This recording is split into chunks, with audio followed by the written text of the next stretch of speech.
Numerical analysis one में अभी हम जो थर्ड मेथड पढ़ेंगे वो है जी मेथड ऑफ फॉल्स पोजीशन, या इसको रेगुलर फॉल्सी मेथड भी कहते हैं। This method is oldest method of finding the real root of an equation f of x equal to zero. और ये जो बाइसेक्शन मेथड है उससे तकरीबन मिलता जुलता एक मेथड है। इसका क्राइटेरिया हम समझते हैं कि इसमें हम किस तरह इक्वेशन को सॉल्व करेंगे और उसका जो अप्रॉक्सीमेट रूट है वो फाइंड करने की कोशिश करेंगे। Consider an equation f of x equal to zero, उसी तरह ये आप इक्वेशन ले रहे हैं और लेट्स से कि ये ए और बी वो दो वैल्यूज़ हैं, एक्स की वो दो वैल्यूज़ हैं जिन पर उनका जो आंसर है वो पॉजिटिव और नेगेटिव आ रहा है। यानी let a and b where a is less than b or two values of x such that the f of a and f of b are of opposite signs, then the graph of y is equal to f of x crosses the x-axis at some point between a and b। उसी तरह ही अगर आपके पास ये कोई interval है, इस interval में जो फंक्शन की वैल्यू है इसकी वैल्यू वो अपने साइन को चेंज करती है एंड पॉइंट पे, तो क्या होगा जी, इसका जो ग्राफ है कंटिन्यूस, ये देखें जो ग्राफ है वो एक्स एक्सिस को किसी एक पॉइंट पे कट करेगा। से एक इस पे कट करता है कि जिसका जो रूट है वो अल्फ़ा है, जो एग्जैक्ट रूट है। अब हमने अप्रॉक्सीमेट रूट फाइंड करना है, इसके करीब तरीन रूट फाइंड करने के लिए मेथड ऑफ फॉल्स पोजीशन क्या रोल प्ले करता है उसको समझने की कोशिश करते हैं। कि देखें जी, आपके पास ये पॉइंट ए है और ये दूसरा पॉइंट बी है, इन दोनों के दरमियान रूट लाई करता है। तो हम क्या करते हैं, दोनों पे जो एफ ऑफ ए एक्स की वैल्यूज़ हैं वो देखते हैं वो पॉजिटिव किस पे आती है और नेगेटिव किस पे आती है। फ़र्ज़ करें कि यहाँ पर जो ए पे जो वैल्यू है एफ ऑफ ए की वो पॉजिटिव आ गई और बी पे जो वैल्यू है उसकी वो नेगेटिव आ गई, तो इसका मतलब है रूट इन दोनों के दरमियान लाई करेगा। और ये इसका जो ग्राफ है वो एक्स एक्सिस पे इसको कट कर रहा है, जिस पॉइंट पे कट कर रहा है वो इसका एग्जैक्ट रूट है। अब हम क्या करते हैं, देखें ये ए है और जो कि ग्राफ में जब आप पॉइंट बताते हैं एफ ऑफ एक्स को वाई भी लिखते हैं। इसका मतलब है कि जो एक्स की वैल्यू के कॉरस्पॉन्डिंग वाई की जो वैल्यू आएगी वो एफ ऑफ ए आई। तो यहाँ पर जब हम प्लेन में इसको ड्रॉ करेंगे तो ये पहला पॉइंट ए है, दूसरा एफ ऑफ ए है। और इसी तरह बी पे जब ये करेंगे तो ये पहला इसका बी है और एफ ऑफ बी है, ये इसकी एक्स एक्सिस पे वैल्यू है बी और इसकी वाई एक्सिस की वैल्यू एफ ऑफ बी है। अब ये मेरे पास दो पॉइंट आ गए ए और बी। मैंने क्या करना है, ए और बी की जो joining the both of the point a and b, मैंने एक स्ट्रेट लाइन ड्रॉ कर लेनी है, कॉर्ड ड्रॉ कर लेना है, इस कर्व का कॉर्ड ड्रॉ कर लेना जो कि स्ट्रेट लाइन है which is joining of a and B.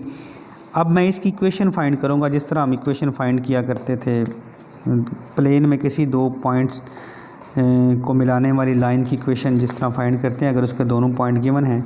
The equation of chord joining the two points a and b is given by two point formula of the equation of straight line.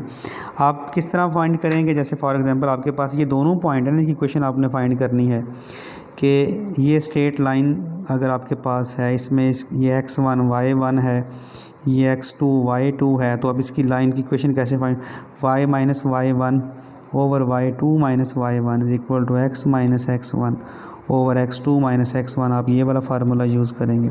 अब यहाँ पर ये values put कर देते हैं तो y minus a over y2 minus, अब यहाँ पर y2 एफ ऑफ b है, एफ ऑफ b माइनस, और यहाँ पर y1 आपके पास a है,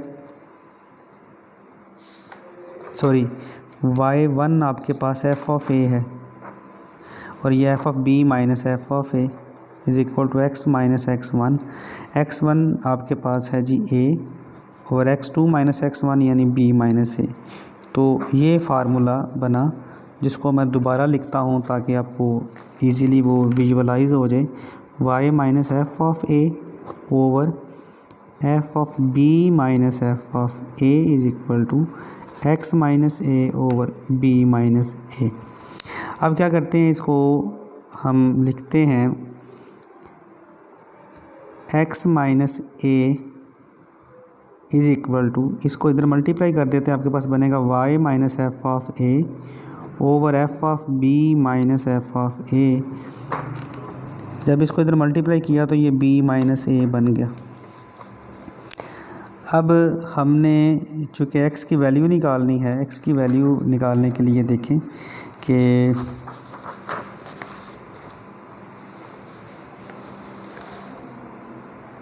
अच्छा, यहाँ से जो हम y minus F of A की जो वैल्यू निकलेगी वो ये देखें आपके पास निकलेगी y minus F of A की वैल्यू जो निकल आई वो F of b minus F of A over b minus A होगी, और इंटू एक्स माइनस ए, यानी उस इक्वेशन को हमने यहाँ से ये जो F of y minus F of A है ना, इसकी वैल्यू हमने निकाल ली। ये इधर मल्टीप्लाई हो गया और वो डिवाइड होने के बाद आपके पास ये एक्सप्रेशन बन गई। अब ये जो इस इंटरवल के अंदर ये graph of the function can be considered as a straight line, फिर इसको हम स्ट्रेट लाइन कहेंगे। ये एक्चुअली हमने स्ट्रेट लाइन की इक्वेशन फाइंड कर ली है वाली ये। अब जिस पॉइंट पे ये स्ट्रेट लाइन एक्स एक्सिस को कट कर रही है, ये उसका अप्रॉक्सीमेट जो रूट है, पहली उसकी अप्रॉक्सीमेशन है। अब हम इस पॉइंट को देखेंगे और इस पॉइंट को पुट करेंगे उसमें, तो फिर नेक्स्ट एक मिनट देख लेंगे। So the intersection of the line given by equation 1 with the x-axis will give an approximate value of the root. Put y is equal to 0 in equation 1, इसमें put करेंगे we get, ये x intercept हम find कर रहे हैं ना, उसमें y की वो 0 पुट करके x इंटरसेप्ट यानी x एक्सिस पे ये जो वैल्यू आ रही है, x एक्सिस पे जो वैल्यू आ रही है वो फाइंड कर रहे हैं, ये x इंटरसेप्ट इसका फाइंड कर रहे हैं y को 0 पुट करके। y को 0 पुट करके उसका जो x इंटरसेप्ट फाइंड किया तो वो मेरे पास निकला a into F of B minus P into F of A over F of B minus F of A. ये जो वैल्यू है ये उसकी फ़र्स्ट अप्रॉक्सीमेशन होगी। Hence the first approximation to the root is given by x1 is equal to a into F of B minus B into F of A over B minus A. No if F of x1 and f of a are of opposite signs, then the root lies in between a and x1, so we replace b by x in equation 2 and get the next approximation x2। यानी अगर हमारे पास f of x1 मैं find करता हूँ और f of x1 और f of a के दोनों के अपोजिट साइंस हैं, तो इन दोनों x1 और a के दरमियान रूट लाई करेगा।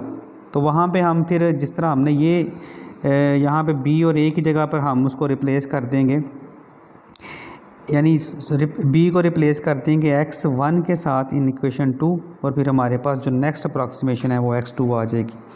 और इसी तरह अगर हमारे पास जो f of b और f of x1 का जो अपोजिट साइन आता है, तो हम क्या करेंगे, जो रूट होगा वो b और x1 के दरमियान लाई करेगा। अब b और x1 के दरमियान जब रूट लाई करेगा, रूट हमारा एफ ऑफ बी और बी और x1 के दरमियान जो है वो लाई करेगा, तो हम फिर क्या करेंगे, हमारी जो इक्वेशन है वो 2, उसमें हम a को रिप्लेस कर देंगे x1 से। जब a को x1 से रिप्लेस करेंगे तो फिर उसी तरह ही सारी वो कैलकुलेशंस करेंगे तो हमारे पास जो थर्ड अप्रॉक्सीमेशन आ जाएगी। इस तरह हम इस प्रोसेस को कंटिन्यू रखेंगे जब तक कि हमारे पास जो है ना वो डिज़ायर्ड रिज़ल्ट ना आ जाए। अब इसको समझने के लिए हम एक एग्ज़ाम्पल करते हैं। एग्ज़ाम्पल में कंसिडर कीजिएगा, देखें यहाँ पे हमने solve the equation x cube minus 2x minus 5 by method of false position. हमारे पास ये फंक्शन है, यहाँ पर हमने x की जगह मतलब फंक्शन की वैल्यू में 2 पुट किया तो लेस दैन 0 आंसर आया, और 3 पे पॉजिटिव आया, इसका मतलब है 2 और 3 के दरमियान लाई करेगा आंसर। यहाँ पर a 2 है, b 3 है, जिस तरह मैंने बताया था कि a should be less than b। अब रूट जो है वो 2 और 3 के दरमियान लाई करेगा, तो हमारी फ़र्स्ट अप्रॉक्सीमेशन वही फार्मूला यूज़ कर लेंगे, x1 is equal to a into F of B minus B into F of A और F of B minus F of A. अब फंक्शन की वैल्यू एफ ऑफ बी और F of A put कर ली, और जो बाकी ए और बी की वैल्यूज़ पुट की, हमारे पास x1 जो फर्स्ट अप्रॉक्सीमेशन आई वो 2.05882 आ गई। अब क्या करेंगे, देखेंगे कि इसको पुट करके फंक्शन में कि आंसर आपका पॉजिटिव आता है या नेगेटिव आता है। यहाँ पे देखें जो आंसर है वो नेगेटिव आ गया, नेगेटिव आया, यानी अब हम नेगेटिव आ गया तो हम पहले ए पे नेगेटिव था तो हम ए को अब x1 से रिप्लेस कर देंगे, ए को x1 से रिप्लेस करेंगे, इसी फार्मूले में दोबारा वो वैल्यूज़ लगाएंगे और ए को x1 से रिप्लेस करेंगे, और जहाँ पर ए है वहाँ पर x1 की वैल्यू लगा देंगे, और जहाँ पर एफ ऑफ ए है वहाँ पर एफ ऑफ x1 वैल्यू लगा देंगे। फिर हमारे पास ये सेकंड अप्रॉक्सीमेशन आ जाएगी। इसको सॉल्व करेंगे, x2 को x2 की वैल्यू वहाँ पे फंक्शन की वैल्यू में पुट करेंगे, तो हमारे पास एफ ऑफ एक्स टू आ जाएगा, वो नेगेटिव आया, अब स्टिल नेगेटिव है, ए से ही रिप्लेस करेंगे हम एक्स टू को, ए से एक्स टू को रिप्लेस कर दिया तो जो वैल्यू हमारे पास है वो रिप्लेस करने से वहाँ पे वैल्यूज़ तो एक्स थ्री जो थर्ड अप्रॉक्सीमेशन हमारे पास आ जाएगी। इस तरह इसको फंक्शन की वैल्यू में पुट किया, वो भी नेगेटिव आया, फिर दोबारा चूँकि ए पे नेगेटिव था यहाँ पे भी नेगेटिव है, फिर दोबारा एक्स थ्री को ए से रिप्लेस कर देंगे, जहाँ पर ए है वहाँ पर एक्स थ्री लगा देंगे और जहाँ पर एफ ऑफ ए है वहाँ पर एफ ऑफ एक्स थ्री लगा देंगे। इसको हम सॉल्व करेंगे, एक्स फोर आ जाएगा, एक्स फोर को दोबारा पुट करेंगे उसमें, तो फिर देखेंगे आंसर नेगेटिव है, तो फिर इसको ए को रिप्लेस कर देंगे एक्स फोर के साथ, एक्स फोर की वैल्यू लगा देंगे, फिर एक्स फाइव, इसी तरह हमारे पास आइट्रेशन आ जाएगी। इस तरह हम इसको कंटिन्यू रखेंगे जब तक कि हमारे पास जो है ना वो डिज़ायर्ड रिज़ल्ट नहीं आ जाता। तो यहाँ पर इसमें हमने जो कैलकुलेशंस की हुई हैं वो एक्स 10 तक की हुई हैं। तो ये नोट्स आपके पास अवेलेबल हैं, आपके पास बुक अवेलेबल हैं, इनको प्रैक्टिस कीजिएगा और जो चीज़ें समझ नहीं आती वो मुझे बताइएगा, मैं दोबारा इंशाल्लाह ताला उसको समझा दूँगा।